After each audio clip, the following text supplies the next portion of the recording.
ఇవాళ వాయుగుండం తీవ్ర వాయుగుండంగా మారనుందని, రేపు ఉదయానికి తుఫాన్గా మారుతుందని అమరావతి వాతావరణ శాస్త్రవేత్త సరళీకరణ సాగర్ తెలిపారు.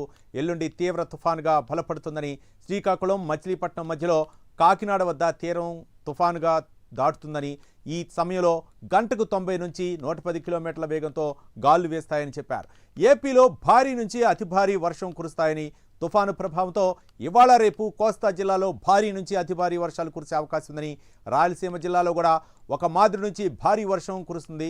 ఇక ఈ 5 రోజుల పాటు ఏపీలో ప్రజలు అప్రమత్తంగా ఉన్నారని సూచించారు. మత్స్యకారులు వేటకు వెళ్లవద్దని హెచ్చరించారు. ఆగ్నేయ బంగాళాఖాతంలో ఏర్పడినటువంటి వాయుగుండం మరికొద్దిగా బలపడి ఈరోజు ఉదయం నాటికి తీవ్ర వాయుగుండంగా మారింది. ఇది ఇక్కడ మనం చూసినట్లయితే పశ్చిమ వాయువ్య దిశగా కదిలి రేపు ఉదయం నాటికి మరికొద్దిగా బలపడి తుఫానుగా మారే అవకాశం ఉంది. ఆ తర్వాత ఉత్తర వాయువ్య దిశగా కదిలి తీవ్ర తుఫానుగా 28వ తేదీ ఉదయం కల్లా మనకు పశ్చిమ మధ్య బంగాళాఖాతంలో కేంద్రీకృతమయ్యేదానికి అవకాశం ఉంది.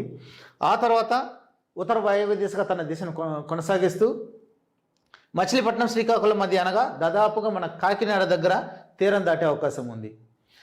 20వ తేదీ సాయంత్రం తీరం దాటే సమయంలో దాదాపుగా మనకు 90 నుంచి 100 కిలోమీటర్ల వేగంతో గాలులు, గరిష్టంగా 110 కిలోమీటర్ల వేగంతో గాలులు వీచేదానికి అవకాశం ఉంది.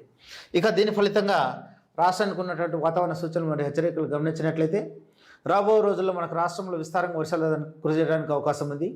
అలాగే రాయలసీమ కోస్తాంధ్రప్రదేశ్లో మనకు రాబోయే 5 రోజులు కూడా ఉరుములతో కూడినటువంటి మెరుపులు కూడా సంభవించే అవకాశం ఉంది.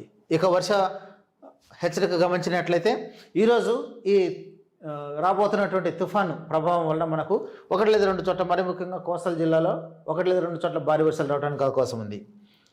ఇక ప్రధానమైనటువంటి ప్రభావం ఈ మోంతా తుఫాను వల్ల గమనించినట్లయితే రేపటి రోజున అనగా 27వ తారీఖున కోస్తాంధ్ర జిల్లాలు అనగా మరి ముఖ్యంగా దక్షిణ కోస్తాంధ్రప్రదేశ్లోని నెల్లూరు, ప్రకాశం, బాపట్ల, కృష్ణా, వెస్ట్ గోదావరి, కోనసీమ, కాకినాడ ఈ జిల్లాలలో మనకు 1 లేదా 2 చోట్ల భారీ నుండి అతి భారీ వర్షాలతో పాటుగా అత్యంత భారీ వర్షాలు సంభవించే